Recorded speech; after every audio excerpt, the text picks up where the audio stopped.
Okay, this is going to be my next video in my series entitled Genocide in the Bible.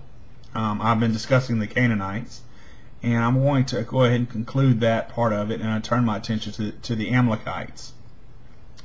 Oftentimes when skeptics bring up this topic or issue of genocide in the Old Testament, they like to quote 1 Samuel 15, and I want to deal with that passage now.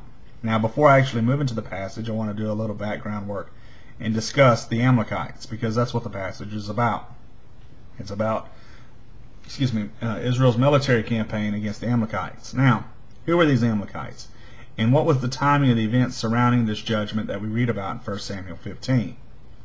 Well, first of all, the Amalekites was a tribe of the Canaanites. However, they were not directly, if you will, in the line of fire when Israel moved into the land of Canaan. In other words, the Amalekites would not have been affected at all based upon the orders that God gave the Israelites as they were moving into the land of Canaan. Basically, here are the timing elements. First of all, when Israel had escaped Egypt in the Exodus, Amalek immediately attacked Israel. And what's interesting about their attack is they attacked the weak and the helpless. In other words, they attacked the sick, the aged, the children, and so on. You can read about the attack in Deuteronomy chapter 25, verse 17. What's also interesting about the attack is that it was unprovoked. In other words, Israel was not threatening Amalek. Well, so soon thereafter, Amalek makes a frontal attack on Israel in spite of the distance and without provocation. There's every possibility that Amalek had known about the promise of the land of Canaan that had been given to Esau's twin brother Jacob or Israel. Therefore, they should not have felt any threat to their interest in the Negev, and that's where they mainly lived in Negev, had this promise been remembered and taken seriously. After all, the promise was a means of blessing not only Israel, but nations surrounding Canaan, including Amalek. Look at Genesis chapter 12, verse 3. Indeed, given the travel path of Israel, there would have been no reason to even suspect that Israel would try to have invaded Palestine. This attack was altogether an act of aggression and attempted violence. The next point I want to make is at this point, this is when God announces the judgment on Amalek, including a prophetic allusion to continued conflict from Amalek. The quotation is from generation to generation. So God pronounces judgment on Amalek to oppose them as a nation and to destroy them as a national entity sometime in the future. This has the effect of expanding the original judicial charge from only the initial atrocity to one including recurring patterns of atrocity, thus referring back to from generation to generation. We will also see this when we discuss walking in the sins of the fathers. Point 4 is Israel sins against God in Numbers 14. So, because Israel sins against God, Israel is actually beaten by Amalek in a presumptuous attack. And it's important to note at this point that these attacks have nothing to do with ethnic background. Israel wanders in the wilderness for 40 years, and during this wandering, information about the power of Israel's God permeates the land. As Israel is about to enter the land, God reminds them of the instruction to destroy Amalek. Also at this time, Balaam, the Mesopotamian prophet, prophesies to the king of Moab of the descendants of the destruction of Amalek. Numbers chapter 24, verse 20. Moab and Medina are close allies of Amalek throughout biblical history, and this prophecy would have been well known to the leadership of Amalek before they started the next couple centuries of oppression and violence against Israel. Balaam was a famous prophet in this area, and that has been confirmed by archaeology. The Amalekites undoubtedly saw the conquest of Joshua, but there is no mention of them in the biblical record during this 10 to 25 year period. And then, beginning with the period of Judges, Amalek continues their behavior of their forefathers. In other words, they continue to oppress and attack Israel for a period of 200 to 400 years. These attacks would have been, of course, attacks on the sick, on the aged, on children, on women, men, innocent, and livestock. What was interesting about Amalek's warfare is they attacked and destroyed everything. It's important to remember this, because remember, in the ancient Near East, justice was considered an eye for an eye. And we'll come back to this in a little bit.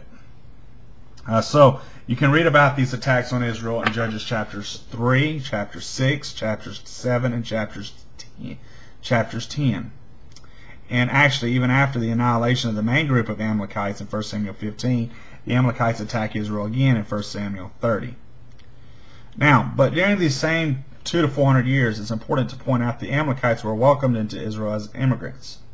Look at 2 Samuel chapter 1. There was a period of amnesty and clemency unparalleled in the ancient history up to this point. God gave the individuals within the nation centuries to get out. As with the vast majority of the Canaanite population, the sensible Amalekites would have had a large opportunity to migrate themselves elsewhere. All that would have been left at the time of Saul would have been a leadership raised and steeped in anti-Israel violence and hatred. This is not the same innocent nation protecting its homeland from an invading and greedy people. This is the sins of the fathers being continued by their children.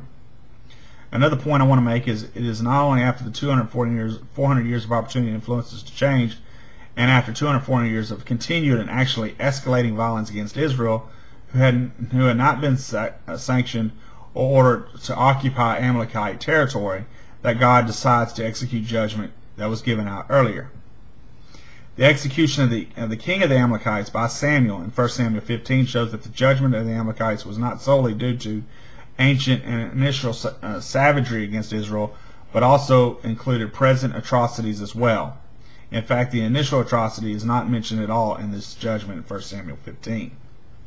So, in summary, what we have here is we have Israel being attacked by the Amalekites for a period of 200 to 400 years. These attacks were unprovoked, and these attacks were a serious case of oppression and annihilation by the Amalekites. In other words, they attacked Israel's sick, Israel's aged, Israel's children, Israel's families, Israel's livestock, and so on. And this had been going on for many, many years before we even get to 1 Samuel chapter 15. Now, moving on to another question. Do we have any reason to believe that this Israelite version of history is reliable and not just the song of conquering victors who have violently stolen the land from the innocent Amalekites and naturally leave such crimes out of their literature? Basically, yes. The biblical texts never even estimate the number of Amalekites, but they do point out that they don't actually have lands that they Israelites traveled or trespassed through. The Amalekites are not part of Canaan, but they were like the Canaanites. In other words, they weren't actually in Canaan, but they were very much like them, which would have had 1 million plus folks. They were basically a nomadic tribe of bands of nomads living in the southern Negev desert region. The archaeological data we have of sites in Negev around this time of this event indicates a very sporadic population, although mostly in the mid-central Negev region. Although widely spread out, we have evidence of about 50 fortresses at this time, ranging in diameter from 25 to 70 meters. Isolated homes were scattered between the settlements, but we are hard pressed to get a total population of about 10,000 people. The large numbers of troops Saul mustered would have been due to political needs to have all the tribes represented, first of all, and second, it needs to cover a wide geographical area described, even though sparsely populated. The city of Amalek was likely a cult center, not a population center per se. David had combat with them with only 600 men later. As for Israelites' natural leaving out criminal acts of their own writings, anyone that reads the Old Testament history and prophetic writings attentively could see that this didn't apply to them. The Old Testament record is literally filled with Israel's evil, especially of the elites and religious authorities. And they never seem to have a problem describing how frequently they get defeated in battle. But the text is filled with those sorts of events too. And I'm going to pick up with this in the next video. Thanks.